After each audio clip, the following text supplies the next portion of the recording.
तो बच्चों एक बार सब लोग जल्दी से बताइए, आपको मेरी ऑडियो वीडियो क्लियर है ना? तो मैं आप लोगों को बता दूं कि आज हम लोग अपने ऑटोमोबाइल का सेट नंबर 07 करने वाले हैं। देखो भाई कल संडे था और कल मुझे कुछ काम पड़ गया था, नहीं तो ये संडे को ही फिनिश हो जाता। और आज हम लोग ऑटोमोबाइल सेट नंबर 07 पढ़ेंगे, जिसमें हम लोग 75 क्वेश्चन देखेंगे कि वो कौन से 75 क्वेश्चन है जो आपके एग्जाम में पूछे जाएंगे। ठीक है, चलो फिर शुरुआत करते हैं आज के पहले क्वेश्चन की। देखते हैं आज का पहला क्वेश्चन क्या है। बच्चों पहला क्वेश्चन हमारा ऑटोमोबाइल से बहुत ज्यादा इंपॉर्टेंट है। सवाल बोला जा रहा है कि एसआई इंजन में हवा ईंधन का अनुपात कम होने से क्या होता है। हरा बच्चों साफ साफ लिखा है कि एयर फ्यूल रेशियो अगर कम हो जाए। सर इसका क्या मतलब है मैं बताता हूं। जैसे कि मान लीजिए थोड़ी देर के लिए कि एयर फ्यूल रेशियो नॉर्मली कितना होता है 15:1 मेरे भाई, ऐसे ही होता है। हरा अब ये रेशियो कम हो जाए, सर इस रेशियो को कम हो जाने का मतलब हो गया कि 10:1 ऐसा हो जाए। भाई एयर फ्यूल रेशियो कम हो गया तो एयर फ्यूल रेशियो कम हो गया, इसका मतलब क्या है कि सर एयर फ्यूल रेशियो 15:1 से 10:1 हो गया, कम हो गया मान लीजिए। तो इसका क्या मतलब हुआ, मिक्सचर कैसा हो गया। तो मेरे भाई पहले मिक्सचर देखो हवा ज्यादा थी, ये लीन मिक्सचर होगा, यहां हवा कम है तो ये रेस मिक्सचर हो गया, मिक्सचर गाढ़ा हो गया। या फिर सीधा सीधा कहिए कि मिक्सचर गाढ़ा हो गया और हवा की मात्रा कम हो गई। मेरे भाई जब भी कभी हवा की मात्रा कम होती है, जब भी कभी हवा की मात्रा कम होती है तो याद रखना हवा की मात्रा कम होने के समय उसमें कार्बन मोनोऑक्साइड इसकी मात्रा बढ़ जाती है, जो भी हमारा एग्जॉस्ट होता है। और उसके अलावा जो है एक और चीज की मात्रा बन जाती है, उसका नाम है यूबीएससी। मैं आपको फिर से एक बार समझाता हूं। बच्चों ध्यान रखना जब भी कभी एयर की मात्रा कम होगी, जब भी कभी एयर की मात्रा कम हो जाएगी, है ना, आप जिस भी जगह पे अपना इंजन चला रहे हैं, आप जिस भी जगह पे आप अपने इंजन चला रहे हैं, ध्यान रखना अगर वहां पर एयर की मात्रा कम हो गई तो बच्चों इसका मतलब ये हो गया कि वहां ऑक्सीजन कम है। और जब भी कभी ऑक्सीजन की कमी होती है मेरे भाई, जब भी कभी ऑक्सीजन की कमी होती है तो याद रखिएगा कार्बन मोनोऑक्साइड की मात्रा बढ़ जाएगी और यूबीएससी की मात्रा बढ़ जाती है। क्यों भैया यूबीएससी क्या है पहले बताओ। सर यूबीएससी का पूरा नाम होता है अनबर्न्ड हाइड्रोकार्बन, है ना, इसको क्या बोला जाता है अनबर्न्ड।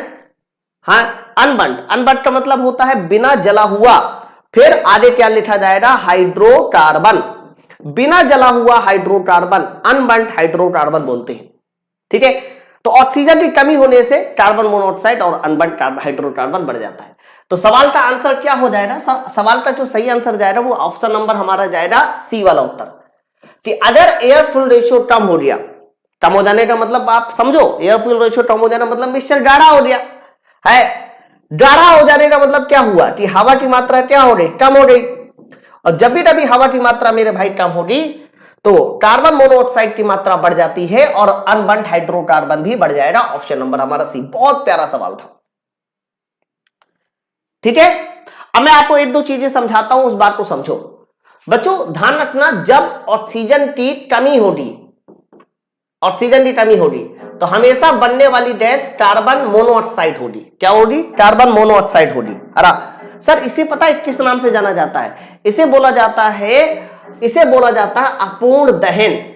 क्या नाम से जाना जाता है, अपूर्ण दहन। जहां ऑक्सीजन की कमी होगी कार्बन मोनोऑक्साइड की मात्रा ज्यादा बनेगी और इसी को बोला जाता है अपूर्ण दहन। लेकिन अगर ऑक्सीजन की वृद्धि है, यानी किसी जगह पर ऑक्सीजन की कमी नहीं, ऑक्सीजन की वृद्धि है, तो जहां ऑक्सीजन ज्यादा होगी तो वहां हमेशा एक गैस बनेगी, दैट इज कॉल्ड CO2। और CO2 जब भी कभी CO2 बनेगी तो उसको बोला जाता है पूर्ण दहन। क्या बोलते हैं हम लोग, पूर्ण दहन बोलते हैं।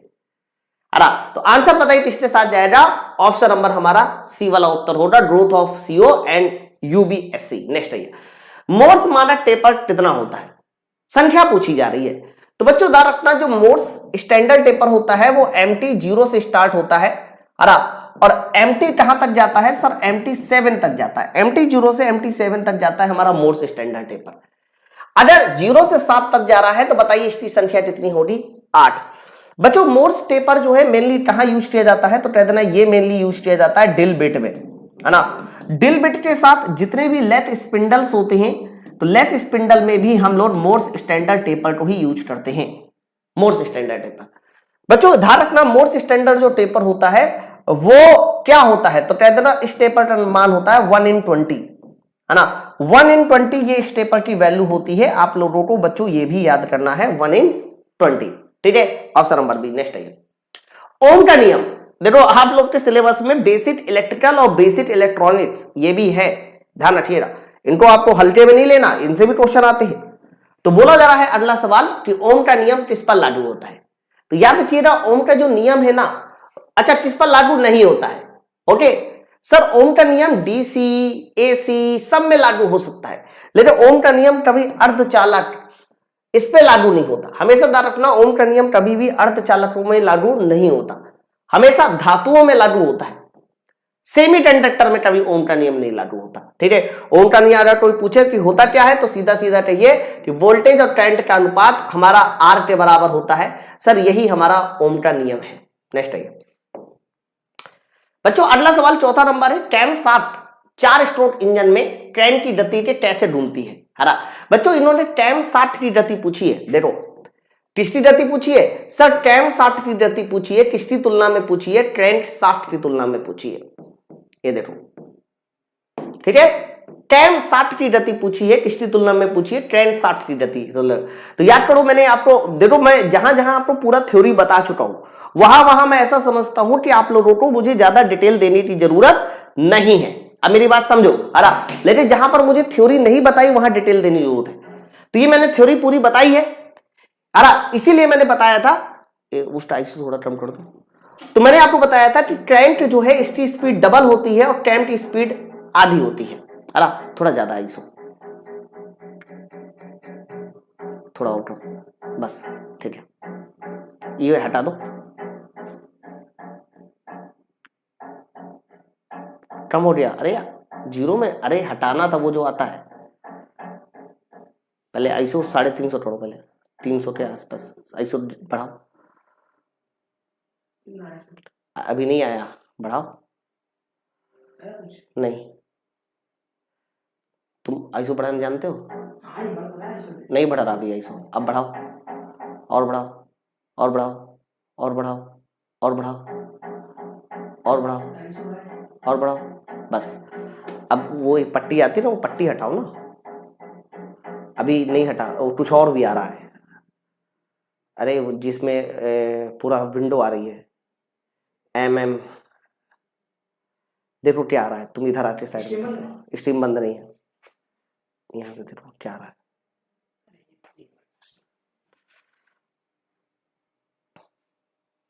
अभी नहीं हटा, हाँ हटेगा, ठीक है, ओके। तो बच्चों यहां पर मैं कह सकता हूं कि क्रैंकशाफ्ट जो होता है वो क्रैंकशाफ्ट की जस्ट आधी स्पीड से चलता है। ठीक है, तो इसका आंसर होता है किसके साथ जाएगा, ऑप्शन नंबर ए के साथ जाने वाला है, आधे के साथ जाने वाला। थोड़ा इशू सही नहीं था ना, वीडियो रिकॉर्डिंग सही नहीं आती। नेक्स्ट देखिए अगला सवाल क्या है बच्चों, अगला सवाल है कि एक फ्यूज क्या करता है। बच्चों जो हमारा फ्यूज होता है ना, ये इलेक्ट्रिक सर्किट में लगाया जाता है, और याद रखना फ्यूज का मेन काम क्या है कि जब भी कभी शॉर्ट सर्किट होता है ना, तो ये अपने आप को मेल्ट कर हरा, पहले तो फ्यूज बनाया किससे जाता है, तो देना पीवी प्लस एसएन। ओके, तो फ्यूज बनाया किसका जाता है सर, सोल्डर का बनाया जाता है।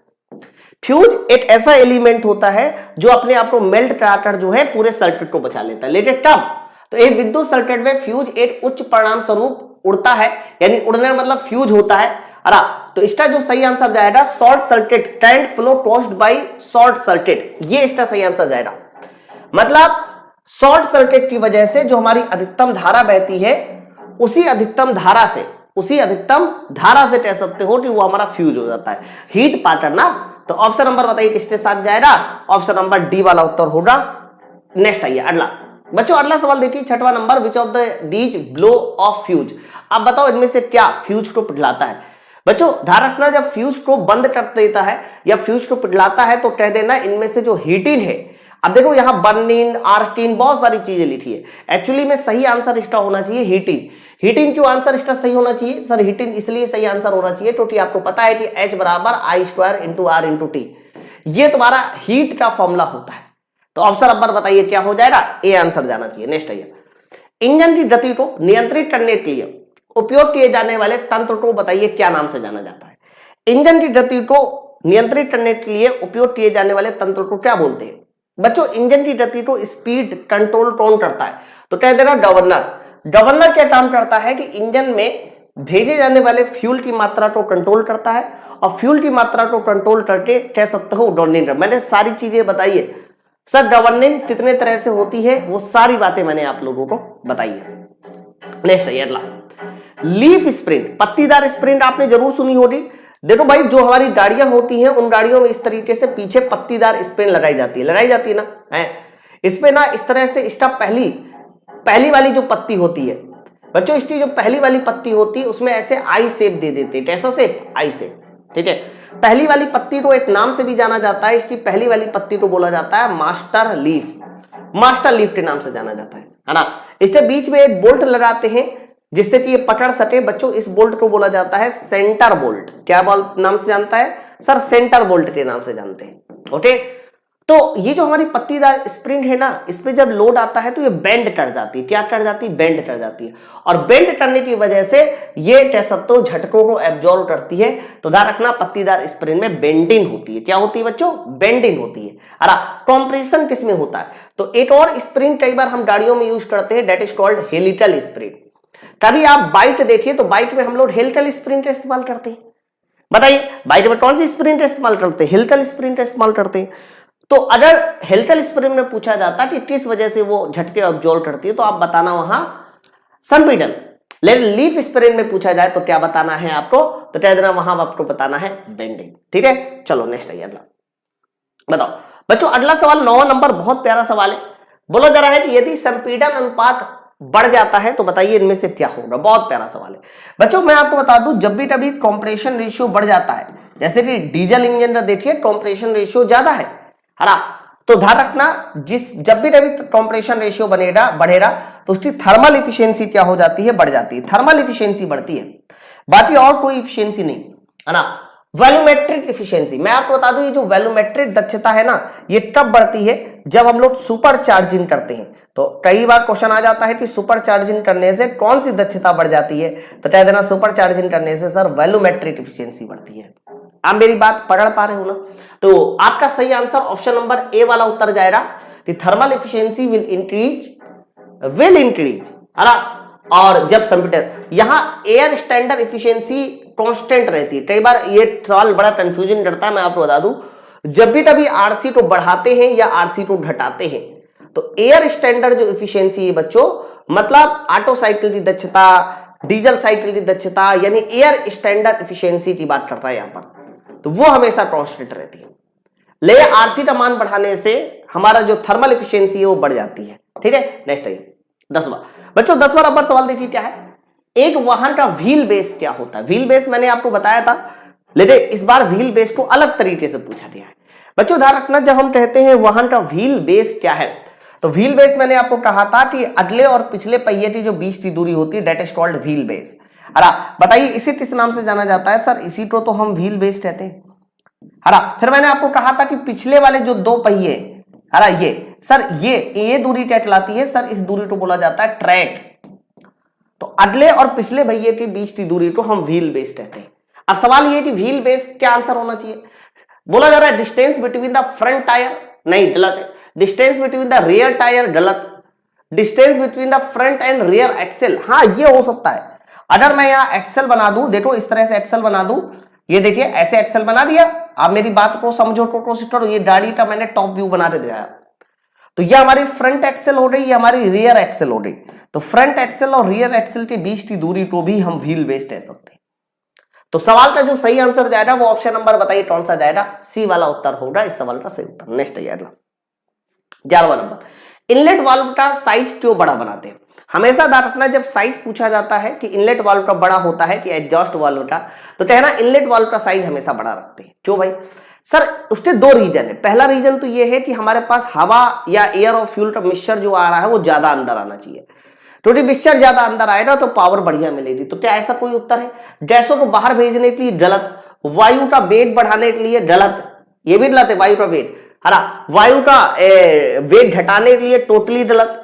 भाई आपको मैं बता दूं, जो भी मेन रीजन होता है वो ये होता है कि हवा को चूसने के लिए, हवा को अधिक चूसने के लिए हम लोग जो है इनलेट वाल्व का जो साइज है ना वो कैसा रखते हैं? सर बड़ा रखते हैं। ओके, ऑप्शन नंबर बी सवाल का सही आंसर होना चाहिए। नेक्स्ट आइए, पेट्रोल और डीजल के बीच कौन सा हिस्सा आम नहीं है? मतलब इन्होंने बोला है कि पेट्रोल इंजन और डीजल इंजन के बीच आप मुझे बताइए कौन सा हिस्सा जो है हमारा कॉमन पार्ट नहीं है।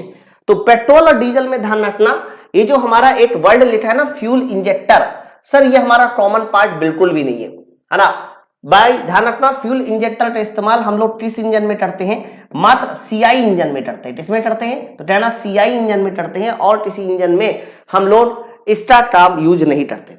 बोलो भाई, बात सबको क्लियर है ना? तो ऑप्शन नंबर डी सवाल का सही उत्तर है। नेक्स्ट आइए, डीजल इंजन में डीजल पंप क्या है? हरा बच्चों, आपको पता है कि डीजल इंजन में हम लोग फ्यूल पंप भी लगाते हैं।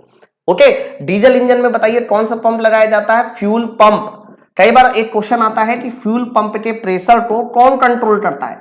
तो याद रखना, पहली बात तो फ्यूल पंप का प्रेशर होता कितना है? ठीक है, तो फ्यूल पंप का जो प्रेशर होता है वो 100 से 150 बार के बीच होता है। 100 से 150 बार। अगर कोई पूछे कि फ्यूल इंजेक्टेड पंप का प्रेशर कितना होता है? 100 से 150 बार। और इसे कंट्रोल कौन करता है? तो बच्चों ध्यान रखना, इसे कंट्रोल करने के लिए एक मैकेनिज्म लगाई जाती है, that is called rat and pinion mechanism. Rat and pinion mechanism उसको बोलते हैं। फिर मैं आपको बता दूं, ये मैकेनिज्म जो है वो मैकेनिकली ऑपरेटेड होती है, क्योंकि रैट एंड पिनियन क्या है? एक्चुअली में ये मैकेनिकल डिवाइस है, इसीलिए आप इसको बोलते हैं मैकेनिकली ऑपरेटेड होती है। ठीक है, नेक्स्ट आइए बच्चों, एक बाधा को पहचानने के लिए एक औसत ड्राइवर के लिए रिएक्शन समय इन्होंने पूछा है। बताइए रिएक्शन समय क्या होता है? रिएक्शन टाइम समझते ही नहीं समझते? अरे नहीं समझते तो मैं बता रहा हूं, ध्यान से सुनिए बच्चों। होता क्या है, जब भी कभी हम लोगों के सामने मान लीजिए किसी आप गाड़ी चला रहे हो, गाड़ी चलाते समय अचानक से आपके सामने कोई भैंस आ गई, तो तुरंत आप ब्रेक लगाओगे ना? तो मेरे भाई that is called reaction time. मतलब अचानक से कोई काम हो जाए और कितनी देर बाद आप रिस्पॉन्ड करते हो, that is called reaction time.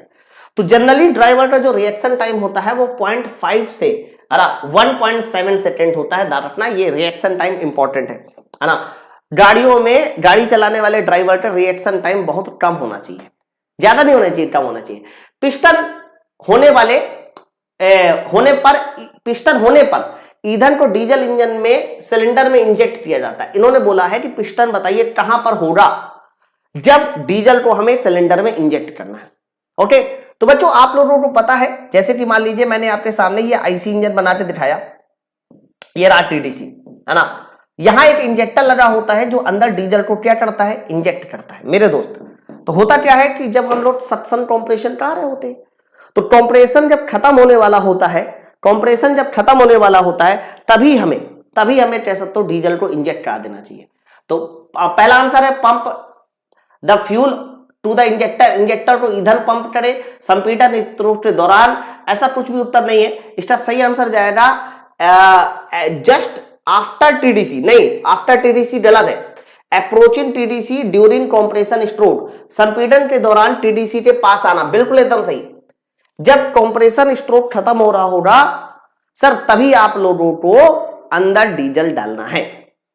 ठीक है, तो ऑप्शन नंबर बताइए कौन सा सही उत्तर होगा? बी वाला उत्तर होगा। अब आपको लगेगा लैंग्वेज बड़ी खराब है, बच्चा मैंने नहीं उठाई, ये सब निमी पैटर्न की जो हिंदी वाली लैंग्वेज है ना, वो कई बार ऐसी डिस्टर्ब हो ही जाती है ना। चलो आगे आइए। अब देखो आगे लिखा है exactly at TDC after compression stroke, मतलब कंप्रेशन स्ट्रोक के आफ्टर, ठीक टीडीसी पर नहीं, ठीक टीडीसी पर कभी भी नहीं डालना। अगर ठीक टीडीसी पर आपने डीजल इंजेक्ट किया तो डीजल को जलने का समय ही नहीं मिलेगा, बात समझो। तो जब हमारा पिस्टन टीडीसी पहुंचने वाला हो उससे पहले ही आप डीजल को इंजेक्ट कर दीजिए। ऑप्शन नंबर बी हमारा सवाल का सही आंसर होगा। नेक्स्ट आइए, बताओ the function of oil scraper ring. आप मुझे बताइए जो ऑयल स्ट्रैपर रिंग है उसका क्या फंक्शन है? बच्चों आपको पता है कि हम लोग आईसी इंजन में जो पिस्टन और सिलेंडर होता है उसके बीच रिंग्स लगाते हैं। कंप्रेशन रिंग होती है जो प्रेशर क्रिएट करती है, और एक होती है ऑयल रिंग।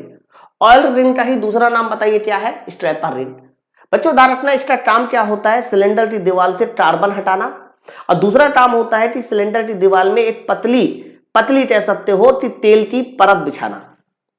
तो वैक्यूम बनाना, निर्वात बनाना, ये सब गलत आंसर है। सही इसका आंसर होगा सिलेंडर की दीवार को चिकनाई करना, लुब्रिकेट करना। ऑप्शन नंबर हमारा ए वाला सही उत्तर होगा। हाँ, चलो नेक्स्ट आइए। स्पीडोमीटर ड्राइव आमतौर पे कहां से लिया जाता है? बहुत बढ़िया सवाल। इन्होंने बोला है कि स्पीडोमीटर नॉर्मली कहां लगा होता है। आप मुझे बताइए स्पीडोमीटर नॉर्मली कहां लगा होता है?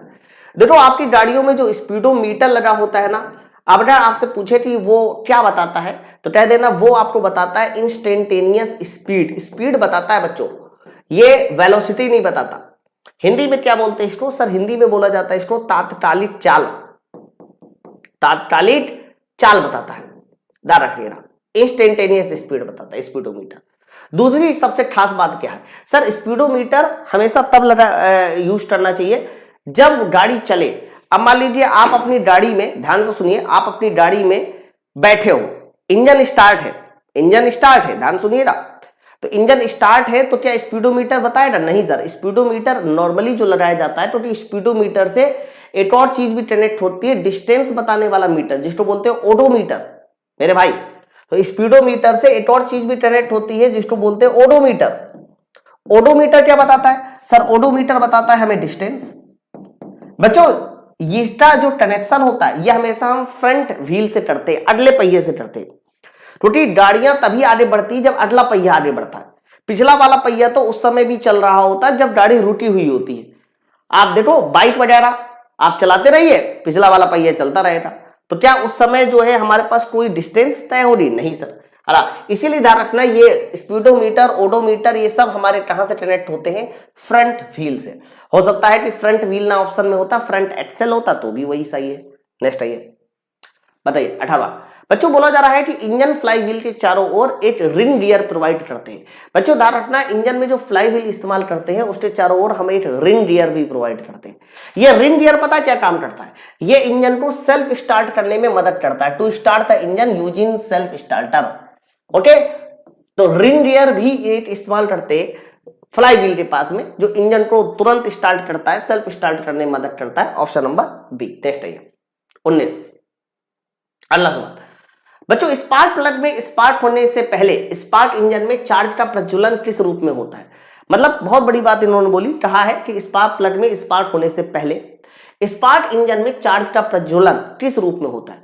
ध्यान रखना, जब भी कभी स्पार्क इंजन में हमारा स्पार्किंग से चार्ज नहीं प्रज्वलित होता, पहले प्रज्वलित हो जाता है बच्चों, तो ऐसी घटना को बताइए हम किस नाम से जाना जाता है? प्री इग्निशन के नाम से जाना जाता है। ठीक है, प्री इग्निशन। बच्चों सवाल को फिर से देख लीजिए, the ignition of charge in spark plug engine before the spark अटर्न इन द स्पार्क प्लग, यानी जब तक स्पार्क बनती नहीं उससे पहले ही अगर वो जल जाता है, that is called pre ignition. ठीक है, प्री इग्निशन। और ध्यान रखना प्री इग्निशन जो है ना ये बहुत दिक्कत करता है हमारे इंजन में। प्री इग्निशन को रोकने के लिए हम लोग DTSI सिस्टम लेते हैं। मैंने आपको बताया था DTSI का पूरा नाम होता है digital twin spark ignition system. इसका मतलब होता है कि हमारे बाइक में जिसमें DTSI सिस्टम है उसमें एक नहीं दो स्पार्क प्लग लगे होंगे।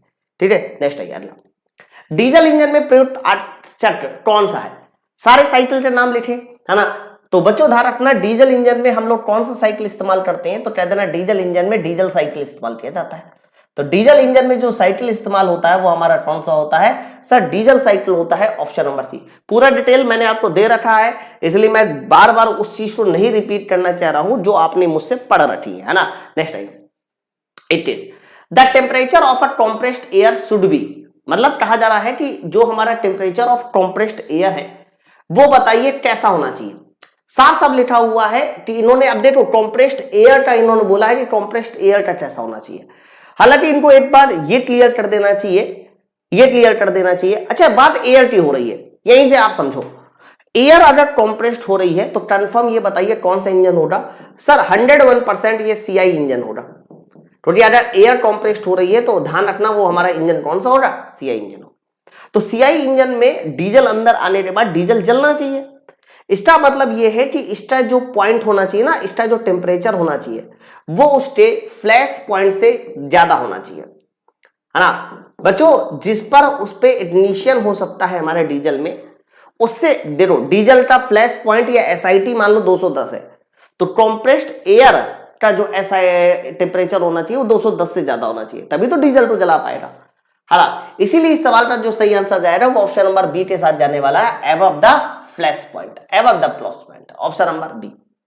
अगर ऐसा नहीं हुआ तो डीजल अंदर के आने के बाद वो जला ही नहीं पाएगा उसको, और हम चाहते हैं भैया जला दे, है कि नहीं? चलो नेक्स्ट आइए अगला, बताओ 22वां नंबर ऑटोमेटिक पंच। बच्चों ऑटोमेटिक पंच किसकी सहायता से लाए जाते हैं? पंच। ध्यान रखना पंच का जो मेन काम होता है वो मार्किंग करना भी होता है। कई बार हम लोग जब पंच कहते हैं तो होल्ड करने से भी इसका मतलब होता है। तो बच्चों जो हमारा ऑटोमेटिक पंच है वो हमारे स्प्रिंग की मदद से चलाए जाते हैं। किसकी मदद से चलाए जाते हैं? Spring, automatic punch. Option number A. Next है, बताओ इग्निशन सिस्टम में विद्युत कहां से ली जाती है? ध्यान रखना जब हम इग्निशन सिस्टम की बात करते हैं तो हमारे पास दो तरह के इग्निशन सिस्टम होते हैं। एक होता है बैटरी इग्निशन सिस्टम, एक होता है कॉइल इग्निशन सिस्टम, है ना। ध्यान रखना दो तरह के इग्निशन सिस्टम होते हैं, एक होता है बैटरी इग्निशन सिस्टम और दूसरा होता है कॉइल। हालांकि कॉइल इग्निशन सिस्टम को ही हम लोग मैग्नेटो इग्निशन सिस्टम के नाम से भी जानते हैं। कॉइल इग्निशन सिस्टम को ही मैग्नेटो इग्निशन सिस्टम भी कहते हैं। और जब हम लोग ये दो सिस्टम यूज करते हैं तो याद रखिएगा इन्हीं सिस्टम की मदद से हम करंट भी जनरेट करते हैं, है ना। तो बोला जा रहा है ना कि इग्निशन सिस्टम में विद्युत कहां से ली जाती है, तो कह देना इसका जो सही उत्तर जाएगा वो ऑप्शन नंबर डी वाला उत्तर होगा। दोनों हमारा सही हो सकता है, दोनों से हम लोग करंट ले सकते हैं। Option number D. नेक्स्ट है अगला। ओके, ये आपके सामने एक इग्निशन सिस्टम ही दिखाया गया एक्चुअली में, है ना। बच्चों मैं आपको बता दूं यहां पर आप थोड़ा सा देख लो कि पावर फ्यूल टैंक से फ्यूल कहां कहां ट्रांसफर होता है। ये इंजेक्शन सिस्टम है, सॉरी ये आपके सामने जो सिस्टम दिखाया गया है ये कौन सा सिस्टम है? यह फ्यूल इंजेक्शन सिस्टम है। और ये फ्यूल इंजेक्शन जो सिस्टम है दोस्त मेरे वो सीआरडीआई का है। सीआरडीआई का मैंने पूरा नाम बताया है, कॉमन रेल डायरेक्ट इंजेक्शन। बच्चों सबसे पहले देखो क्या होता है सर, सबसे पहले होता है फ्यूल टैंक। तो जो भी हमारा फ्यूल आएगा वो फ्यूल टैंक से होता हुआ कहां पर आएगा? ट्रांसफर पंप में। ट्रांसफर पंप के बाद फ्यूल जाएगा फिल्टर में, फिल्टर के बाद जाएगा ये हमारा हाई प्रेशर पंप में। एक्चुअली में हाई प्रेशर जो पंप होता है, ट्रांसफर पंप जो होता है सर ये एक तरह का लो प्रेशर पंप होता है। ट्रांसफर पंप कैसा प्रेशर पंप होता है? लो प्रेशर, है ना। और इस फ्यूल पंप के बाद हाई प्रेशर पंप के बाद वो कॉमन रेल में आता है। कॉमन रेल के बाद बताइए वो फाइनली कहां जाता है? इंजेक्टर में, और इंजेक्टर के बाद जाता है सिलेंडर में। तो बच्चों कई बार ये सीआरडीआई का क्रम पूछ लेता है कि भैया सीआरडीआई में फ्यूल कहां से कहां जाता है। तो बच्चों याद रखना सीआरडीआई में सबसे पहले जो फ्यूल है वो फ्यूल टैंक से शुरू होगा, फिर हमारा जाएगा लो प्रेशर पंप में। आप इसको लो प्रेशर पंप भी कह सकते हैं, ट्रांसफर पंप को।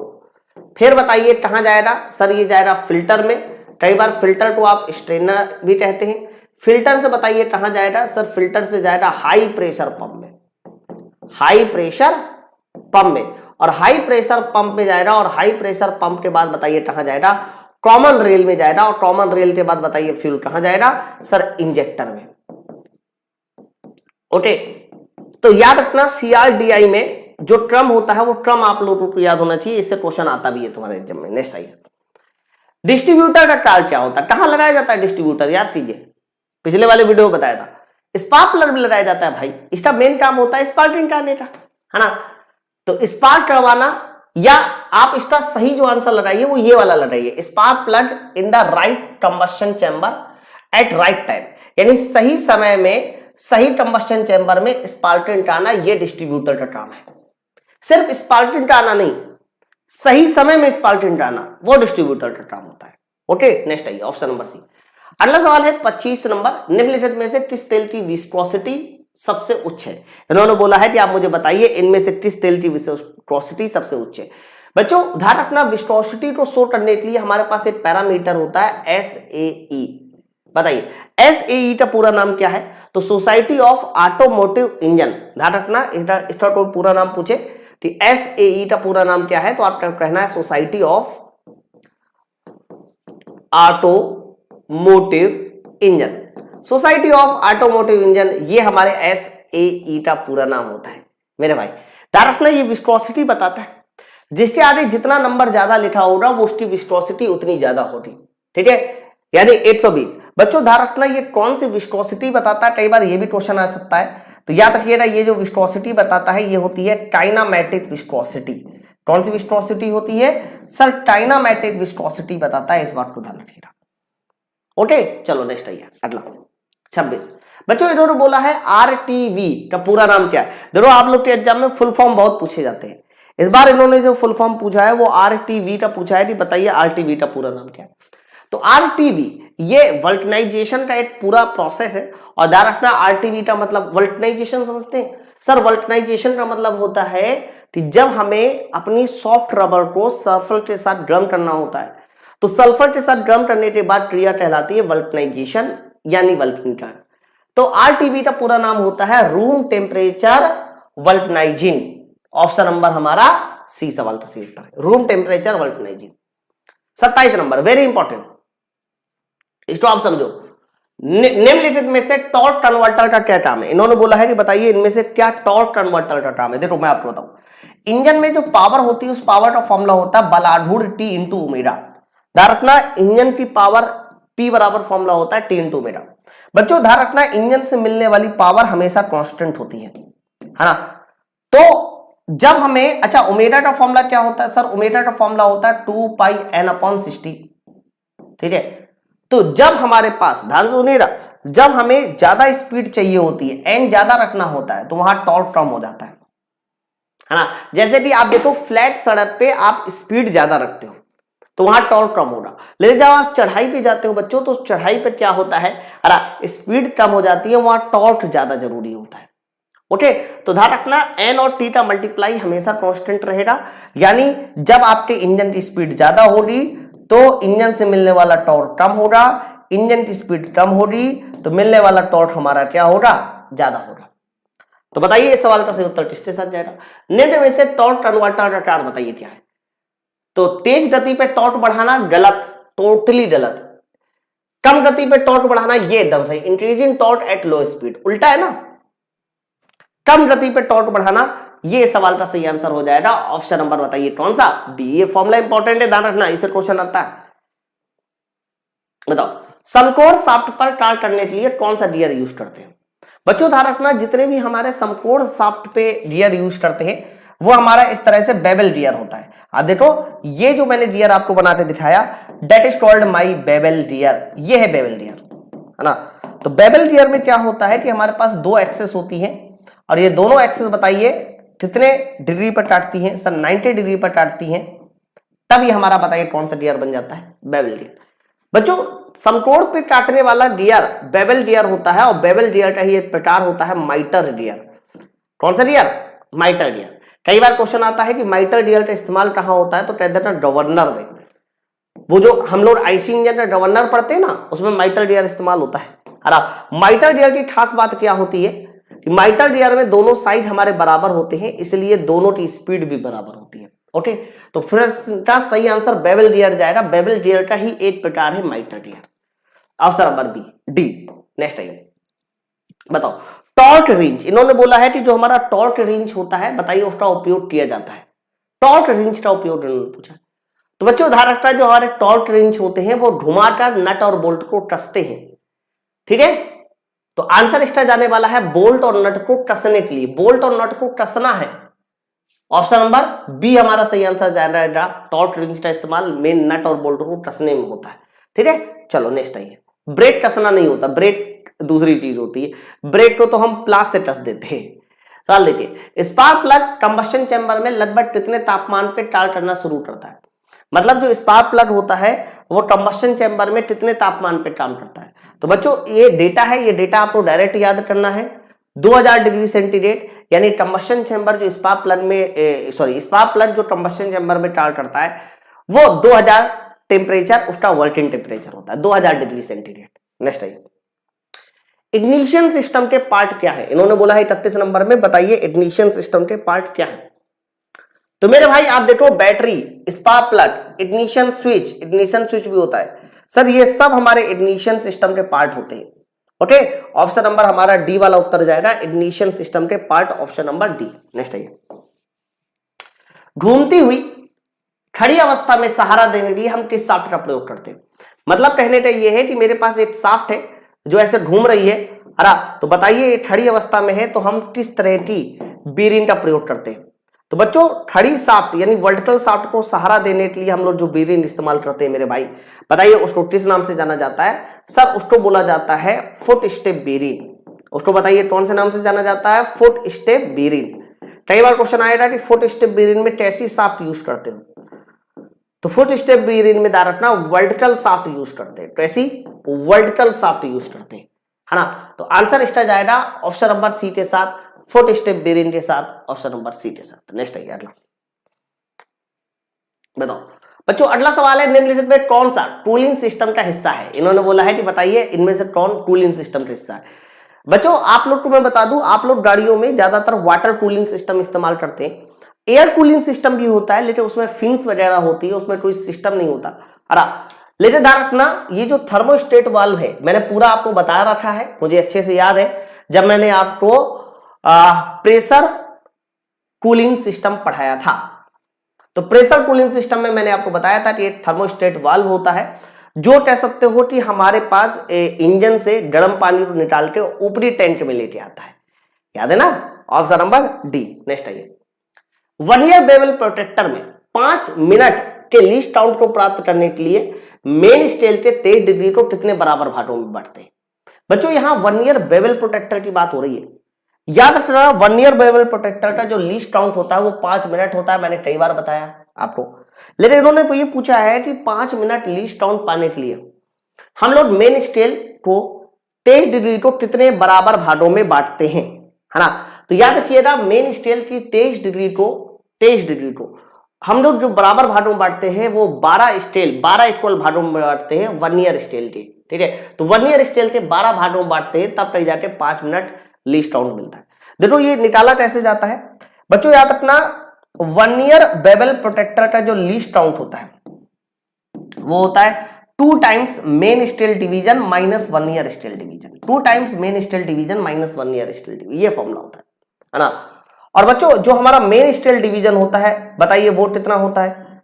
तो सर मेन स्केल डिवीजन में देखिए हमारा 23 डिग्री है और इसको कितने भागों में बांटना निकल आएगा, मतलब आप बस फॉर्मूला याद कर लो, है ना, निकाल ले तो हम लोग निकाल देंगे। तो ये हम लोग फॉर्मूला इस्तेमाल करके 5 मिनट इसकी वैल्यू निकालते हैं, ठीक है। जबकि वर्नियर कैलिपर में सिर्फ एमएसडी माइनस वीएसडी था, इसमें 2 एमएसडी माइनस वीएसडी है। नेक्स्ट आइए अगला बच्चों 35 नंबर सवाल देखिए क्या है, बोला जा रहा है कि रेती की लंबाई कैसे व्यक्त की जाती है। ध्यान रखना जो हमारी रेती होती है ना, रेती उसका हैंडल वाला भाग छोड़ दीजिए, हैंडल वाला भाग छोड़ दीजिए, है ना। तो एक पार्ट आता है जिसको बोलते हैं हील और लास्ट वाला पॉइंट आता है पॉइंट, ओके। जैसे कि मान लीजिए ये हमारे पास रेती है, ऐसे रेती है और ये हैंडल है, तो बच्चों ये वाला पार्ट होता है हील, ये वाला पार्ट होता है हील, और हील वाले पार्ट से अगर मैं कहूं इससे पॉइंट तक की दूरी, सर इसी को हम लोग रेती की लंबाई से शो करते हैं। तो रेती की लंबाई जो शो होती है वो पॉइंट टू हील, है ना, हील से पॉइंट तक की दूरी को हम रेती की लंबाई, ऑप्शन नंबर डी कहते हैं। नेक्स्ट है 36, पेचकस का साइज किससे लिया जाता है। पेचकस का साइज भी बच्चों उसी से लिया जाता है जो उसकी सेंट की लंबाई होती है। हैंडल वाला पार्ट छोड़ दीजिए, है ना, तो हैंडल वाला पार्ट छोड़ दीजिए तो सिर्फ और सिर्फ जो सेंट की लंबाई बचती है बच्चों उसी से हम पेचकस का साइज भी लेते हैं, ऑप्शन नंबर डी, ध्यान रखिएगा। नेक्स्ट है 37, अब घर्षक पहिए, अरे भाई ग्राइंडिंग व्हील का सवाल है। बोला जा रहा है कि ग्राइंडिंग व्हील में सामान्यतः प्रयुक्त निर्मित अपघर्षक कौन सा है। सर ग्राइंडिंग व्हील में ध्यान रखना, ग्राइंडिंग व्हील में ज्यादातर हम लोग एल्यूमिनियम ऑक्साइड यूज करते हैं, है ना। आपको मैं बता दूं इसके अलावा कोरंडम का भी इस्तेमाल किया जाता है कई बार। बच्चों अपघर्षक के तौर पे हम लोग क्यूबिक बोरॉन नाइट्रेट भी यूज कर सकते हैं। बच्चों और भी बहुत सारी चीजें हैं जैसे डायमंड, सर ये भी हमारा ग्राइंडिंग व्हील में एज अ अपघर्षक यूज किया जाता है। तो आंसर इसका जाना चाहिए एल्यूमिनियम ऑक्साइड के साथ, ऑप्शन नंबर हमारा डी वाला उत्तर होगा एल्यूमिनियम ऑक्साइड। नेक्स्ट है अगला, टूल मेकर में वाइस के जाग कैसे होते हैं। बच्चों ध्यान रखना जो हमारे टूल मेकर्स होते हैं उसमें जो वाइस के जाग होते हैं वो आपस में पैरेलल होते हैं, है ना। कैसे होते हैं, पैरेलल होते हैं, एक जा ऐसे होगा तो दूसरा जा ऐसे होगा। बस होगा क्या कि एक जा हमारा स्थिर होगा तो दूसरा जा मोशन में हो सकता है। अब मेरी बात समझो, तो ध्यान रखना टूल मेकर में ये तो वाइस के जा है ये कैसे होते हैं, सर पैरेलल होते हैं, ऑप्शन नंबर हमारा सी उत्तर होना चाहिए पैरेलल के साथ, है ना। बच्चों ध्यान रखना टूल मेकर इंपॉर्टेंट है, इससे जा इंपॉर्टेंट है, इसका जो साइज होता है वो जबड़े की चौड़ाई से ही लिया जाता है। नेक्स्ट है 39, आईसी इंजन में खाली जगह 3 भागों में विभाजित किया जाता है। बच्चों आईसी इंजन के जो 3 मेन भाग है वो पता है कौन कौन से, सर वो 3 मेन भाग है, सिलेंडर हेड जो ऊपर वाला हिस्सा होता है, सिलेंडर ब्लॉक जो बीच वाला हिस्सा होता है, और ट्रेन केस जो नीचे वाला हिस्सा होता है ना। यही मेन पार्ट है, बाकी और कोई उत्तर नहीं सही है। देखो आपने सिलेंडर हेड, पिस्टन और क्रैंक शाफ्ट बताया, तो बाकी और भी पार्ट छूट जाएंगे, लेकिन cylinder head, cylinder block, okay, और क्रैंक केस। आईसी इंजन का 3 मेन पार्ट। माफ करिएगा दोस्त, आप लोगों को सिलेंडर ब्लॉक नहीं बताना, माफ करिएगा, क्योंकि ब्लॉक की जरूरत तो तब पड़ती है जब मल्टी सिलेंडर इंजन होता है। आपको इसका सही आंसर ऑप्शन नंबर बी बताना है कि सिलेंडर हेड, पिस्टन और क्रैंकशाफ्ट ये मिलके हमारे आईसी इंजन को बना सकते हैं, ठीक है। बाकी और कुछ भी इसमें से बहुत ज्यादा जरूरी नहीं होता, लेकिन ये 3 मेन पार्ट जरूरी होते हैं। Option number B. नेक्स्ट आइए अगला। बच्चों बोला जा रहा है कि फाइल्स के उबले हुए भाग को क्या बोलते हैं? फाइल, जिसको आप रेती कहते हैं। रेती में ध्यान रखना, जो हमारे उभरे हुए हिस्से होते हैं, ध्यान रखना, उसको हम लोग कॉन्वेक्सिविटी के नाम से जानते हैं, उत्तलता के नाम से जानते हैं। अगर वो कॉन्वेक्सिविटी नहीं होगी तो बहुत जल्दी कह सकते हो कि उसमें ना रफनेस वो नहीं आएगा, मटेरियल रिमूव नहीं होगा, ठीक है। नेक्स्ट आइए अगला। कौन ग्राइंडिंग व्हील बॉन्ड में ताकत को इंडिकेट करता है? बताइए इनमें से वो कौन सा ग्राइंडिंग व्हील है जो बॉन्ड की ताकत को इंडिकेट करता है? बच्चों ध्यान रखना, बॉन्ड की ताकत, कि बॉन्ड हमारा कैसा है, सॉफ्ट है कि हार्ड है कि मीडियम ग्रेड है। तो बॉन्ड की ताकत को रिप्रेजेंट करता है बच्चों ग्रेड। मतलब कहने का ये है कि किस तरह का ग्रेड है। बच्चों होता क्या है कि ए से लेके एच तक हमारा सॉफ्ट ग्रेड होता है। ए से लेके एच तक बताइए बॉन्ड हमारा कैसा होगा? सॉफ्ट होगा, ठीक है। अब देखो एक्स के बाद क्या आएगा? तो E F G H I आएगा, तो आई से क्यू तक, आई से क्यू तक, आई से पी तक, क्यू तक नहीं पी तक, सर ये मीडियम ग्रेड होता है। और याद रखना फिर हमारा क्यू से जेड तक बताइए कैसा होता है? सर ये हार्ड ग्रेड होता है, हार्ड, ओके। तो ग्रेड जो होता है ना सर, ये बॉन्ड की ताकत को निर्भर करता है। ऑप्शन नंबर हमारा बी। और ग्रेड को शो कैसे करते हैं? तो कह देना अल्फाबेट से शो करते हैं। नेक्स्ट है अगला। बच्चों 42 नंबर सवाल बोला जा रहा है, एग्जॉस्ट सिस्टम का निम्नलिखित कार्य है। इन्होंने बोला है कि एग्जॉस्ट सिस्टम का मेन कार्य क्या है? अरे भाई एग्जॉस्ट सिस्टम करता क्या है एक्चुअली में? तो एग्जॉस्ट सिस्टम का मतलब होता है कि अंदर जो जली हुई गैसें है उसको बाहर निकालना, यही एग्जॉस्ट सिस्टम का काम है। तो क्या आंसर जाएगा? द सिस्टम, यह सिस्टम सभी सिलेंडर की गैसों को इकट्ठा करके एग्जॉस्ट वाल्व के बाहर निकालता है। वाह भाई एकदम सही है। एग्जॉस्ट सिस्टम में पेट्रोल को साफ करना ये सब गलत है यार। साफ करना तो हमारा स्ट्रेनर का काम होता है। तो बच्चों जली हुई गैस को बाहर निकालना ये हमारे एग्जॉस्ट सिस्टम का काम होता है। ऑप्शन नंबर ए हमारा सवाल का सही आंसर होना चाहिए, ठीक है। चलो नेक्स्ट आइए अगला। रॉट आयरन का उत्पादन बताइए इनमें से किस भट्टी में होता है?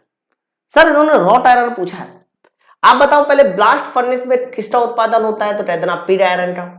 पिग आयरन का उत्पादन ब्लास्ट फर्नेस में होता है। क्यूपोला, सर क्यूपोला में उत्पादन होता है कास्ट आयरन का। पुडलिन, ध्यान रखना इसमें उत्पादन होता है रॉट आयरन का।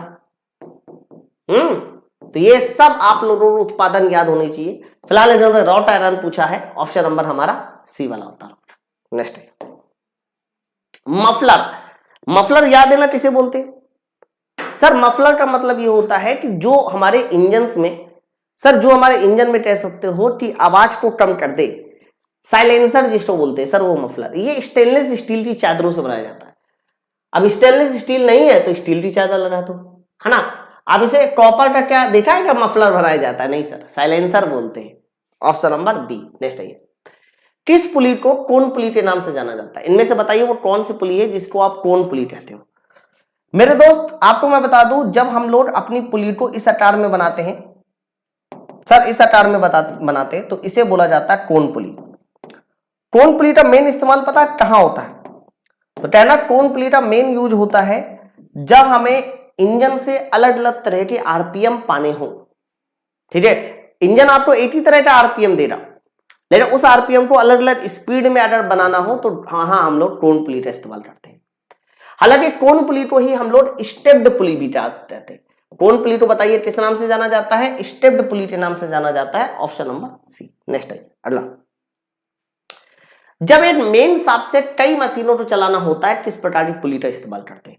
मान लीजिए हमारे पास एक मेन शाफ्ट है, हम ये चाहते हैं उस मेन शाफ्ट से कई सारी मशीनें चलाई जा सके। हमारे पास मोटर एक ही है, लेथ मशीन भी है, ड्रिल भी है और सारी मशीनें हैं। तो जब भी कभी हमें एक साथ से कई सारी मशीनें चलानी होती है तो वहां पर हमें लूज एंड फास्ट पुली का उपयोग करना होता है।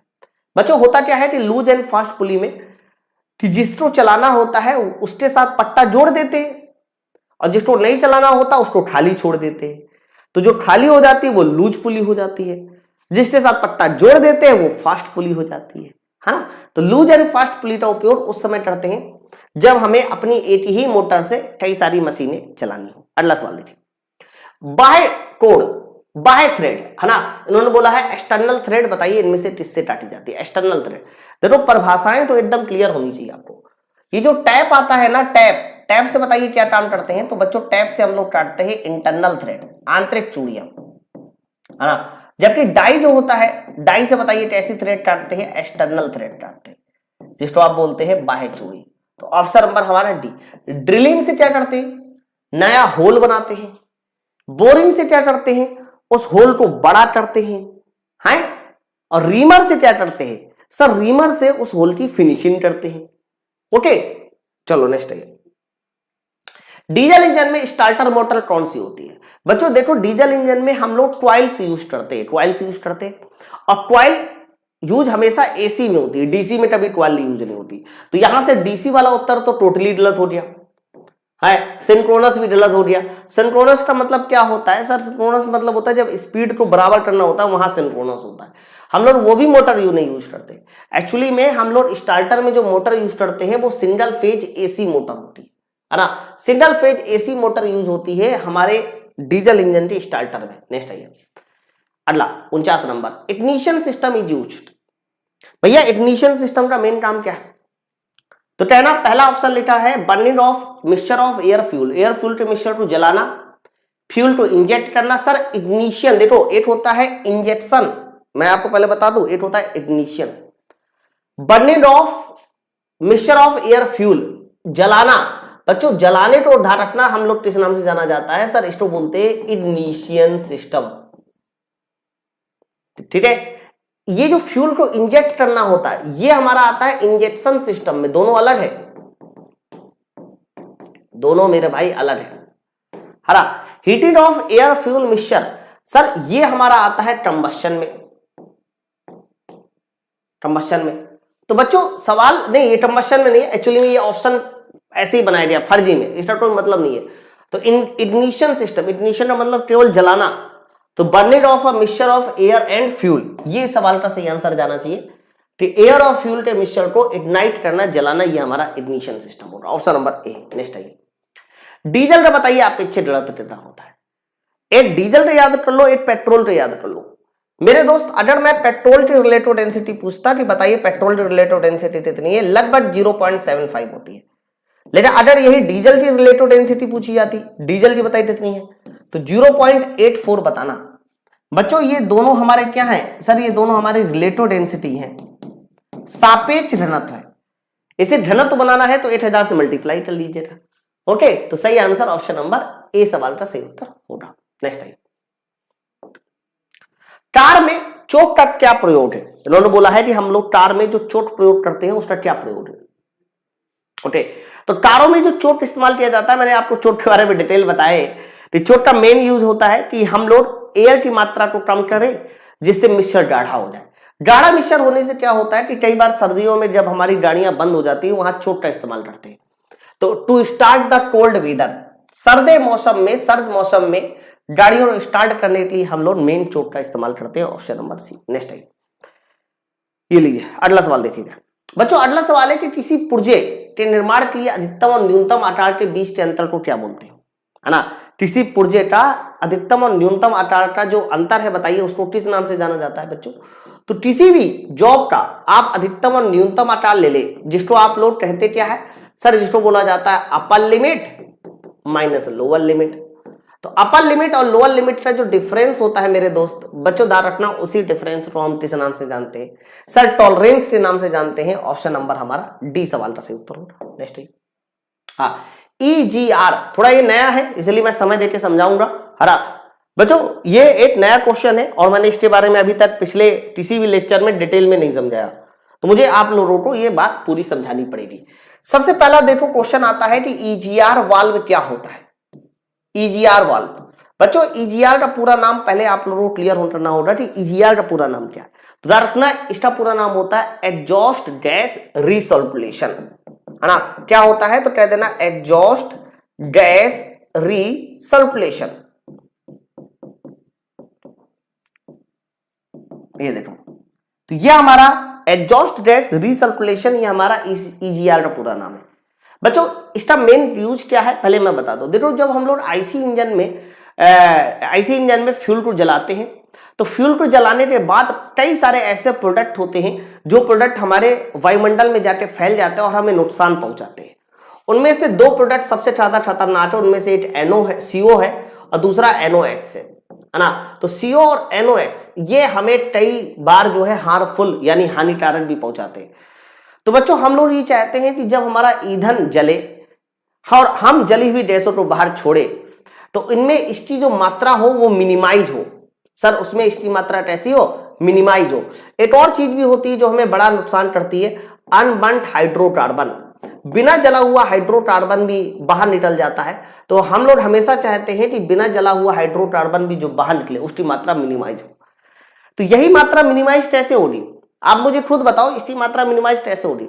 सर इसकी मात्रा मिनिमाइज तभी हो पाएगी जब हम इसका रीसर्कुलेशन कर देंगे। मतलब जो हमारी गैस बाहर जा रही है हरा बच्चों, उसी गैस को दोबारा से हम, उनमें से थोड़ी गैस को दोबारा से हम इनलेट वाल्व में ले आएंगे, यानी इनलेट मैनिफोल्ड में ले आएंगे। अब देखो मैं आपको समझाता हूं। पहले तो आप लोग ये देखो, ये हमारा क्या है? ये हमारा इंजन है। यहां से फ्रेश एयर अंदर आ रही है। क्या अंदर आ रही है? एयर। बच्चों एयर थ्रॉटल वाल्व से ऐसे अंदर आई, इंटेन मैनिफोल्ड से अंदर आई, जलाए। जलने के बाद जो हमारी जली हुई गैसें बाहर निकलेगी, तो जली हुई गैसों में जो गैस बाहर निकल रही वेरी गुड, लेकिन कुछ गैस ऐसी होती है जो जहरीली होती है, हम लोग उसी गैस को दोबारा से रीसर्कुलेट कर देते हैं। ये फ्लू गैस। हालांकि इसके लिए भी एक हमारा कन्वर्टर लगाया जाता है जिसको बोलते हैं कैटालिस्ट कन्वर्टर। कैटालिस्ट कन्वर्टर हमें ये गैस दे देता है। तो बच्चों यहां से हम लोग लाती है और यहाँ ईजीआर वाल्व है। ये ईजीआर वाल्व खुलेगा और बच्चों ये जो हमारी जली हुई गैसें हैं, जो हानिकारक गैसें, इसे दोबारा से इनलेट मैनिफोल्ड में खोला जाएगा। इनलेट मैनिफोल्ड में दोबारा से खोला जाएगा, फ्यूल आएगा जो भी मिक्स होगा और फिर आगे अंदर चलेगा। ठीक है। तो ईजीआर क्या करता है? ईजीआर का मेन काम ये है कि जो हमारा एग्जॉस्ट में जली हुई गैसें जा रही थी ना, जिसमें एनओएक्स, सीओ और यूबीएससी की मात्रा थी सर उसका रीसर्कुलेशन करा देना, ये ईजीआर वाल्व का काम होता है। सवाल देखिए, लुब्रिकेशन सिस्टम से गलत, व्हीकल ब्रेकिंग सिस्टम से गलत, व्हीकल सस्पेंशन सिस्टम से गलत। बच्चों इसका सही आंसर ऑप्शन नंबर डी जाना चाहिए। वाहन की एग्जॉस्ट सिस्टम से ईजीआर संबंधित होता है ना। तो आसान होता है, कठिन नहीं होता बिल्कुल भी। सवाल देखिए क्या है? पूर्णतया आवेशित बैटरी का अपेक्षित रोध क्या है? सर इन्होंने इस बार बैटरी पूछे। बैटरी के बारे में आपको बताया है कि बैटरी हमारी जो इंजन में बनती है वो सेल से मिला के बनती है। 2 वोल्ट का सेल होगा, मिला के बैटरी बना देगा। लेकिन ध्यान रखना, जो हमारी आवेशित बैटरी होती है उसका जो अपेक्षित घनत्व होता है वो 1.290 होता है। 1.290 ऑप्शन नंबर ए। नेक्स्ट है बैटरी का। बच्चों 55 नंबर सवाल है कि इंजन के फ्यूल इंजेक्टर को लगाया जाता है। फ्यूल इंजेक्टर कहां लगाया जाता है? अरे भाई फ्यूल इंजेक्टर तो वहीं लगाओगे ना जहां हमें इंजेक्शन डालना है। इंजेक्शन कहां डालना है? सर कंबस्शन चैम्बर में डालना है। कंबस्शन चैम्बर में डालना है। ऑप्शन नंबर हमारा ए सवाल का सही उत्तर। नेक्स्ट है बताओ 56 नंबर है, वह उपकरण जो धारा या वोल्टेज प्रवाह को नियंत्रित करता है और इलेक्ट्रॉनिक सिग्नल में स्विच या गेट के रूप में काम करता है। देख लो तो इलेक्ट्रॉनिक में स्विच या गेट के रूप में काम करता है और धारा और वोल्टेज के प्रवाह को नियंत्रित भी करता है बच्चों, कंट्रोल करता है। सर उसको बताइए हम किस नाम से जानते हैं? सर उसको बोला जाता है ट्रांजिस्टर। क्या बोलते हैं? ट्रांजिस्टर बोलते हैं। ठीक है। तो धारा प्रवाह को नियंत्रित करना, स्विच और गेट के रूप में काम करना, ये ध्यान रखना, ये सब हमारे ट्रांजिस्टर की वर्किंग होती है और इनमें से कोई भी आंसर नहीं सही हो सकता। कनेक्टेड नोड का सेक्शन कैसा होता है? बच्चों याद रखना, जितने भी हमारे सेक्शन होते हैं उनमें से सबसे मजबूत होता है आई सेक्शन। आपको मैं बता दूं, जो रेलवे लाइंस है ना, रेलवे लाइंस, वो भी आई सेक्शन की ही बनाई जाती है। टेस्टी आई सेक्शन की। और क्यों बनाई जाती है? क्योंकि आई सेक्शन सबसे मजबूत होता है। और याद रखना, कनेक्टिंग नोड का जो क्रॉस सेक्शन होता है वो भी हमारा आई सेक्शन का ही होता है। बच्चों अगला सवाल है, देखो कई बार इंजन से रिलेटेड ऊर्जा से भी क्वेश्चन आएगा। तो बोला जा रहा है कि अच्छा ऊर्जा का स्रोत बताइए कौन है? अच्छा ऊर्जा। सर अच्छा ऊर्जा का मतलब ये होता है जो कभी खत्म ना हो है। अब देखो पेट्रोल, चारकोल, नेचुरल गैस खत्म हो जाएगी, लेकिन हवा या फिर आप इसको बोल सकते हैं पवन ऊर्जा, तो पवन ऊर्जा आज आपने इस्तेमाल की, कल फिर से तैयार। ओके, इसीलिए पवन ऊर्जा को हम लोग अक्षय ऊर्जा के स्रोत में कह सकते हैं, है ना। और भी बहुत सारी ऊर्जा अक्षय ऊर्जा के स्रोत में आ सकती है, जैसे कि hydro power energy, sun energy, ये सब हमारे अक्षय ऊर्जा के स्रोत में, क्योंकि आज इनका इस्तेमाल कीजिए, कल दोबारा से आपके सामने खड़ी हो जाएगी। नेक्स्ट आइए, निम्नलिखित में किसमें ऊष्मी ईंधन का मान या ऊष्मी मान सर्वाधिक है? इन्होंने बोला ना, निम्नलिखित में उच्चतम ऊष्मी मान वाला ईंधन माना जा सकता है। सर इसकी कैलोरीफिक वैल्यू ज्यादा है। आपको पता है कैलोरीफिक वैल्यू क्या होती है, कैलोरी मान क्या होता है? देखो, जैसे कि मान लीजिए किसी ईंधन को जलाने से 8000 कैलोरी प्रति ग्राम, देखो फिर से सुनो, किसी ईंधन का मान लीजिए कैलोरी मान है 8000 किलो कैलोरी प्रति किलोग्राम। ये देखो, किसी ईंधन का मैंने कैलोरी मान लिख दिया कि सर किसी ईंधन का कैलोरी मान 8000 किलो कैलोरी पर किलोग्राम है। मतलब पता क्या हुआ? मतलब ये हुआ कि 1 किलोग्राम ईंधन को जलाने से 8000 किलो कैलोरी उसमें मिलेगी। वैसे कैलोरी मान के मामले में सबसे अच्छा जो ईंधन माना जाता है वो गैस ईंधन होता है। गैस ईंधन ज्यादा कैलोरी मान देता है, उससे कम लिक्विड, उससे कम ठोस। अब प्रश्न में ये बोला जा रहा था कि उच्चतम ऊष्मी मान वाला ईंधन बताओ, कैलोरी मान वाला। तो इसमें ना आंसर पेट्रोल, एलपीजी, हाइड्रोजन में, सर ये तो सर पेट्रोल को छोड़ दो सारी गैस है, लेकिन सबसे ज्यादा जो कैलोरी मान होता है बच्चों वो हाइड्रोजन गैस का होता है। किसका होता है? Hydrogen gas. बड़ी खतरनाक तरीके से विस्फोट करती है और सबसे कम, ध्यान रखना, मास पे सबसे ज्यादा ऊर्जा देने वाली गैस है। ऑप्शन नंबर डी, इसे भविष्य का ईंधन भी कहते हैं। नेक्स्ट आइए। हाँ बच्चों, आज ना एक दो सवाल मैंने ओपन बेल्ट ड्राइव और क्रॉस बेल्ट ड्राइव से लिए, क्योंकि पिछले सेट में मैं ये सवाल नहीं ले पाया था। कई बार इससे क्वेश्चन बनता है तो आपको समझना भी है कि इससे क्वेश्चन कैसे बनेगा। सवाल देखिए क्या, ओपन बेल्ट ड्राइव में बड़ी ढिन्नी का व्यास इतना है, छोटी ढिन्नी का व्यास इतना है, दोनों ढिन्नी के बीच की दूरी इतनी है, तो बताइए ओपन बेल्ट ड्राइव की लंबाई क्या? मैं थोड़ा सा समय लूंगा इसमें।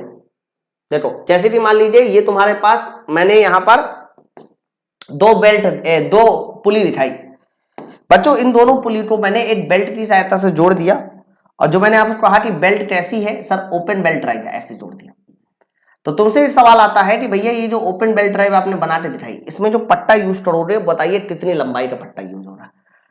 सर इसकी त्रिज्या तो मैं R1 कह दे रहा हूं, इसकी त्रिज्या तो R2 कह दे रहा हूं, बीच की दूरी L कह दे रहा हूं, है ना। तो होता क्या है कि जब हम इसके पट्टे की लंबाई निकालने वाले होते हैं, तो बच्चों इसके पट्टे की जो लंबाई निकाली जाती है L, उसका फॉर्मूला होता है इसकी आधी परिधि पाई R1, उसकी आधी परिधि पाई R2। भाई देखो, पूरी परिधि होती है 2 पाई R, लेकिन लगभग देखो जो लिपटा हुआ है वो आधी परिधि भी लिपटा हुआ है, इसलिए पाई R1 पाई R2। फिर ऊपर वाली सेंटर डिस्टेंस, नीचे वाली सेंटर डिस्टेंस, इसका मतलब 2L। लेकिन बच्चों ये आंसर तब सही होता जब दोनों पुली बराबर साइज की होती, ठीक है। लेकिन बराबर साइज की नहीं है, तो याद रखना हमें बस आगे एक और टर्म जोड़ देना है, R1 माइनस R2 का स्क्वायर, R1 माइनस R2 का square divide by L। Open belt drive के लिए पट्टे की लंबाई का ये फॉर्मूला होता है ना। या फिर बड़ी वाली पुली में से छोटी वाली पुली का बस अंतर घटाइए, मेरे भाई बात समझे ना। अच्छा, कई बार ये क्रॉस क्लीव पूछा जाए ना, अगर ये क्रॉस क्लीव पूछा जाए ना, तो ये जहां आपने माइनस लगाया है बस इसमें प्लस कर देना। अगर ये क्रॉस बेल्ट ड्राइव की लंबाई पूछी जाए तो जहां माइनस है वहां प्लस कर देना। चलो, ये पट्टे की लंबाई है, इसलिए मैं इसको जो है ना L से ना शो करके मैं इसको कैपिटल L से शो कर रहा हूं। चलिए, बड़ी ढिन्नी का व्यास इन्होंने दिया है 40, तो बताइए त्रिज्या कितनी हो जाएगी? 20, क्योंकि व्यास अगर 40 है तो त्रिज्या 20। छोटी ढिन्नी का व्यास 30 है तो त्रिज्या 15। दोनों ढिन्नी के बीच की दूरी बताइए कितनी है? 500 मीटर, 500 सेंटीमीटर, 500 सेंटीमीटर। आंसर भी देखो सेंटीमीटर में पूछ रहा है। चलो अब लगा सकते हो आंसर, तो मेरे भाई आप एक बार ट्राई करके देखिए, तुरंत आ जाएगा। सर पाई तो पाई ही रहने दो, R1 प्लस R2, तो 20 प्लस 15, 20 प्लस 15 कितना हो जाएगा सर? 20 प्लस 15 हो जाएगा 35। 12 सर 12 हो जाएगा हमारा 8500 बड़े 12। R1 माइनस R2 का स्क्वायर, तो 5 माइनस 15, 20 माइनस 15 5, 5 का square 25 divide by L। L कितना है सर? L है हमारा था 500। ये देखो लगभग ये डेटा कुछ बनेगा। अब आप ये देखो कि 25/500, सर ये बहुत छोटा है, इसको तो आप छोड़ ही दो, मेरे भाई 25/500 इतना छोटा है कि आप इसको छोड़ सकते हो, है ना, लेकिन हाँ इन्हें नहीं छोड़ सकते। बच्चों आप एक काम कर सकते हैं कि ये जो पाई है ना, इसकी वैल्यू बहुत अच्छी मुझे सेट आई कि 22/7 रख दीजिए, सवाल हमारा यहीं से सॉल्व हो जाएगा। ओके, तो देखो 7 से हमारा कैंसिल हो जाएगा 5 बार। ये देखो 22 पंचे 110 और ये 8000, 8000 में 110 जोड़े जाएगा तो 1110, है तो ये उत्तर। ये देखिए 1110 सेंटीमीटर, ये हमारे प्रश्न का सही आंसर होना चाहिए, ऑप्शन नंबर डी। ठीक है भाई, तो कैसे मैंने ट्राई किया ये वाला सवाल, आप लोग ट्राई करके देख लीजिए। अब ये वाला सवाल भी आप लोगों के लिए इंपॉर्टेंट है, क्योंकि मुझे अभी तक मैंने जहां तक याद है कि मैंने ये वाला सवाल नहीं सॉल्व कराया, और ये डेटा बहुत ज्यादा इंपॉर्टेंट है, अक्सर एग्जाम में पूछा जाता है। बच्चों ध्यान रखना है ये डेटा जो है चैन ड्राइव का है। चैन ड्राइव में आपको मैं बता दूं, जो दांतों की पिच होती है उस पिच का फॉर्मूला क्या होता है, पिच बराबर दांतों की पिच पी बराबर, हरा सर उसके पिच सर्कल का व्यास डी और इनटू बताइए क्या हो जाता है साइन 180/t। मेरे भाई यहां पर ये फॉर्मूला आपको डायरेक्ट याद करना है, मैं प्रूफ नहीं कर रहा हूं क्योंकि प्रूफ करने में समय जाएगा। डायरेक्ट आपको याद करना है कि पिच पी बराबर होता है डी इंटू साइन 180/t। यहां पर पी क्या है मैं लिख दे रहा हूं, पी सर पिच है, डी क्या है सर डी हमारा व्यास है, और याद रखना ये जो कैपिटल टी है ये क्या है सर कैपिटल टी जो है वो दांतों की संख्या है, ध्यान रखिएगा। ओके, तो जो हमारा चैन ड्राइव होता है उस चैन ड्राइव में पिच और डी के बीच में पी बराबर डी साइन 180/t। आंसर बताइए कितना हो जाएगा सर, इसका आंसर हो जाएगा ऑप्शन नंबर सी।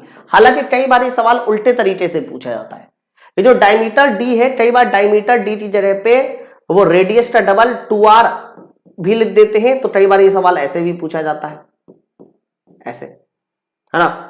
कई बार ये जो साइन 180/t है इसे कॉसेक बना देते, क्या बना देते, कॉसेक। अगर इसको कॉसेक बनाया जाएगा 1/कॉसेक तो उल्टा जाएगा, तो कई बार ये सवाल ऐसे भी लिखा होगा डी बराबर पी, फिर यहां पर लिखा होगा कॉसेक 180/t। तो कोई भी उत्तर हो आप लोग को बस पहचानना है कि कैसे करना है, कई सारे तरीके से पूछा जाता है। देखो अगला बच्चों, अगला सवाल है flat we belt drive. Flat belt drive की तुलना में वी बेल्ट ड्राइव का लाभ क्या है। फ्लैट बेल्ट ड्राइव आपने पढ़ा रखा है, वी बेल्ट ड्राइव में खांचों पर वी बना देते हैं, स्लॉट बना देते हैं जिससे पकड़ मजबूत हो सके। तो बोला जा रहा है कि फ्लैट बेल्ट ड्राइव की तुलना में वी बेल्ट ड्राइव का लाभ क्या है। पहला देखिए, हानि रहित ड्राइव, उच्चतम वेग अनुपात, छोटे केंद्र दूरी, अरे ये सारे सही है ना। एक तो लॉसेस कम होते हैं, दूसरा हाइयर वेलोसिटी, पकड़ मजबूत होने की वजह से हाइयर वेलोसिटी भी प्राप्त होती है। मेरे भाई इसके सारे आंसर सही है। और वी बेल्ट ड्राइव में क्या होता है कि हमें कम पट्टे की जरूरत पड़ती है क्योंकि उसकी सेंटर डिस्टेंस कम होती है। Option number D. नेक्स्ट है अगला बच्चों, यहां पर मैंने आप लोगों को क्वेश्चन दिया है कि वी बेल्ट ड्राइव का वेलोसिटी रेशियो क्या होता है, वेग अनुपात जिसको बोलते हैं। तो वी बेल्ट ड्राइव का वेलोसिटी रेशियो जो होता है बच्चों, उसका फॉर्मूला होता है n2/n1, और n2/n1 को हम लोग d1/d2 भी कह सकते हैं, उल्टा होता है। लेकिन जब ये पट्टे की मोटाई के पदों में दिया जाता है तो हमें +t ऊपर जाना होता है।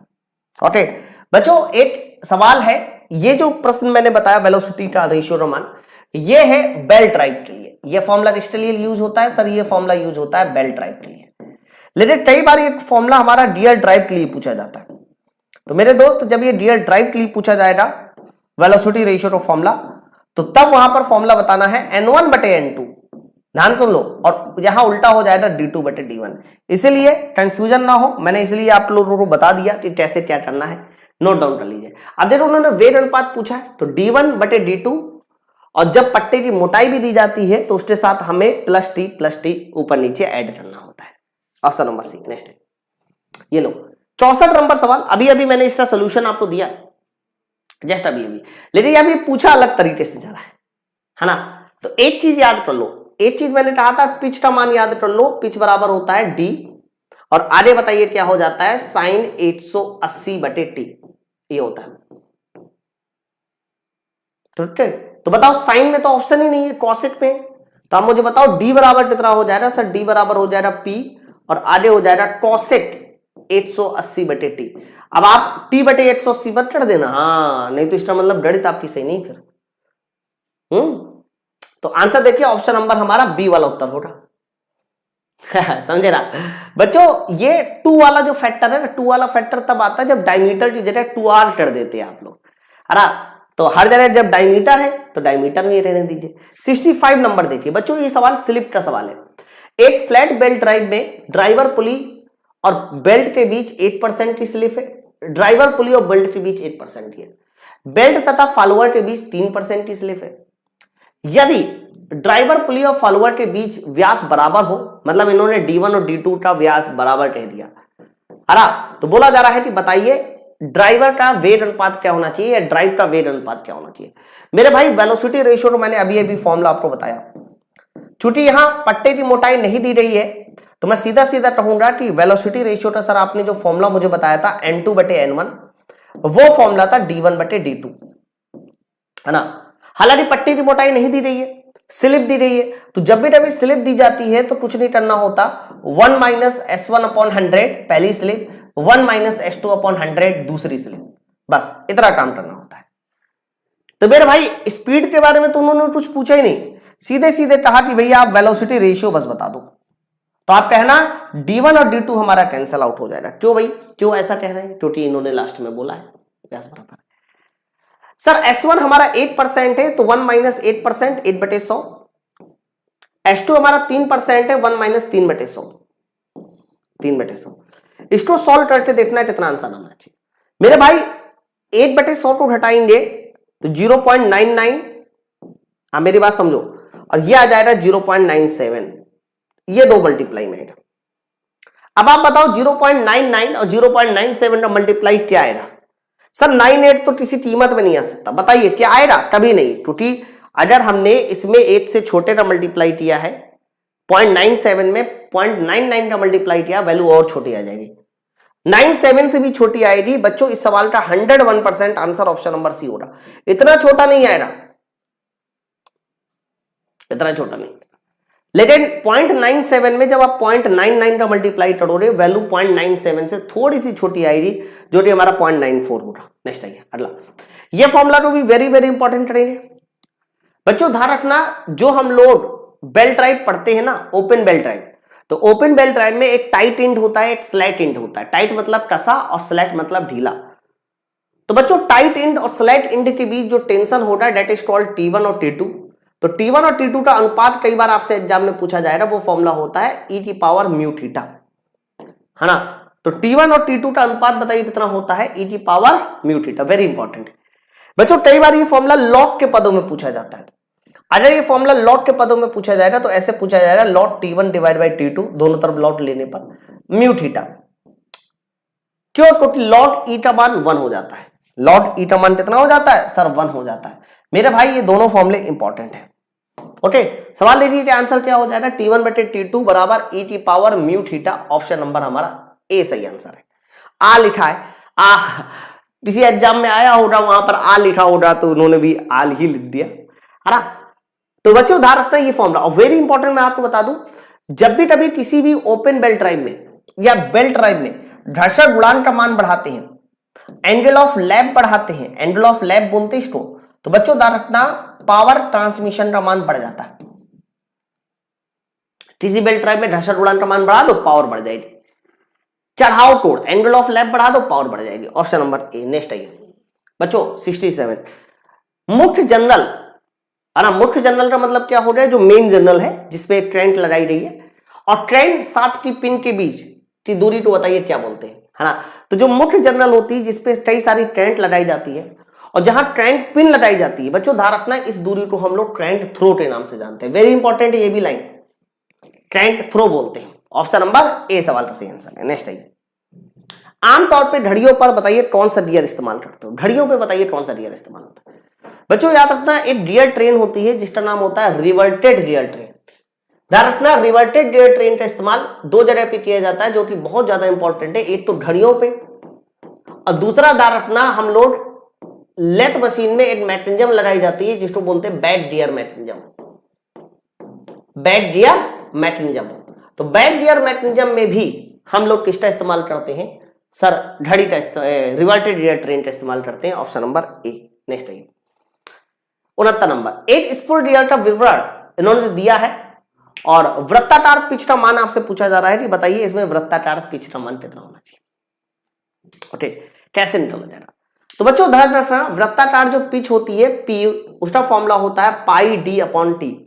पाई डी अपॉन टी लगा के सवाल सॉल्व कर सकते हैं। पाई की वैल्यू 22/7 रख दीजिए। डायमीटर डी कितना है सर? 14 mm है। व्यास टी दांतों की संख्या कितनी है सर? दांतों की संख्या 22 है। देख लो, है ना।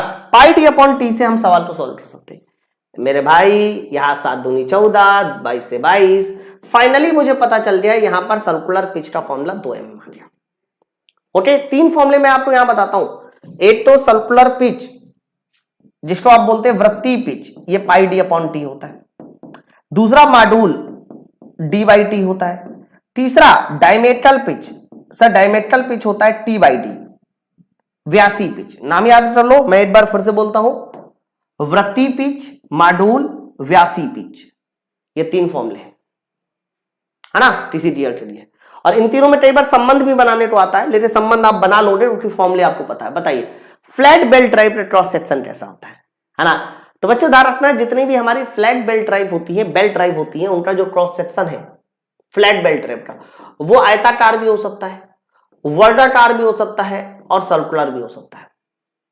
अब बताओ क्या फ्लैट में ये तीनों नहीं हो सकती? पॉसिबल है सर तीनों, है ना। क्यों? क्योंकि इसलिए आप पॉसिबल है बच्चों मेरे, रेक्टेंगुलर का अगर आपने ये दोनों लंबाई और चौड़ाई बराबर कर दी तो स्क्वायर बन जाएगा, है। चलिए बेंच वाइज में बताइए कौन सी थ्रेड होती है।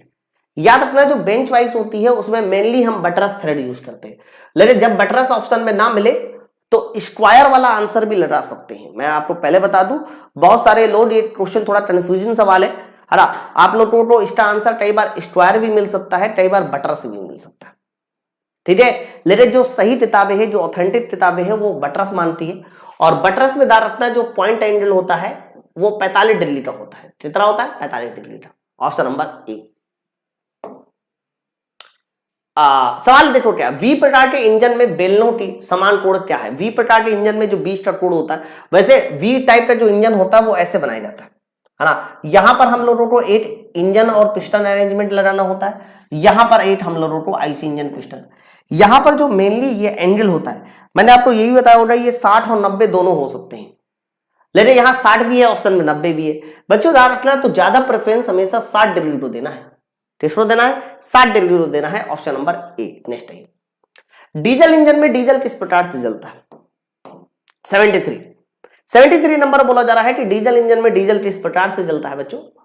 तो हाउ डज डीजल बर्न्स? तो डीजल इंजन में डीजल का जलना कंप्रेशन के कारण होता है ना। तो पहला आंसर स्पार्क प्लग, नहीं स्पार्क प्लग से थोड़ी ना जलता है ना। Due to high temperature of pressurised air in the cylinder, ये एकदम सही है। जो हमारे अंदर की हवा है, जब वो हाई प्रेशर पे होती है, उस हाई प्रेशर के कारण जो टेम्परेचर डेवलप होता है, उसके कारण हमारा डीजल चलता है। Option number B. नेक्स्ट है 74 नंबर, एक उड़ते हुए चक्के की प्रति सेकंड घूर्णन कैसे मापी जा सकती है? जैसे कि मान लीजिए कोई चक्का उड़ रहा है, चक्का उड़ने का मतलब यहां पर सीधा सीधा देखो, बहुत सारी पेपर में मैं आपको पहले बता दूं, और ये होता क्या है कि पेपर में जब भी कभी लैंग्वेज बनती है तो वो सीधी लैंग्वेज नहीं बनती, हमेशा ऐसी लैंग्वेज बनती है जिसमें कि ज्यादातर बच्चा फंस जाए। अब मेरी बात समझो, तो उसे फंसने से बचाने के लिए हम लोगों को क्या करना होता है? आसान भाषा समझनी होती है। जैसे कि देखो, प्रति सेकंड घूर्णन, प्रति सेकंड घूर्णन का मतलब क्या होता है? 1 सेकंड में घूर्णन, यानी 1 सेकंड में लगाया गया चक्कर। और बच्चों 1 सेकंड में लगाया गया चक्कर का मतलब आवृत्ति, और आवृत्ति मापता है हमारा कौन? स्ट्रोबोस्कोप। बच्चों ध्यान रखना, जो स्ट्रोबोस्कोप डिवाइस होती है वो क्या मापती है? सर फ्रीक्वेंसी मापती है। हाइड्रोमीटर क्या नापता है? नमी। एनोमोमीटर क्या नापता है? हवा की गति, हवा की गति। बैरोमीटर क्या नापता है? वायुमंडलीय दाब। फिलहाल इस सवाल का सही आंसर ऑप्शन नंबर डी होगा, स्ट्रोबोस्कोप। नेक्स्ट आइए अगला, निम्नलिखित में कौन सा बाह्य दहन इंजन नहीं है? इन्होंने बोला है कि इनमें से कौन बाह्य दहन इंजन है? एक्सटर्नल कंबशन इंजन नहीं है ना।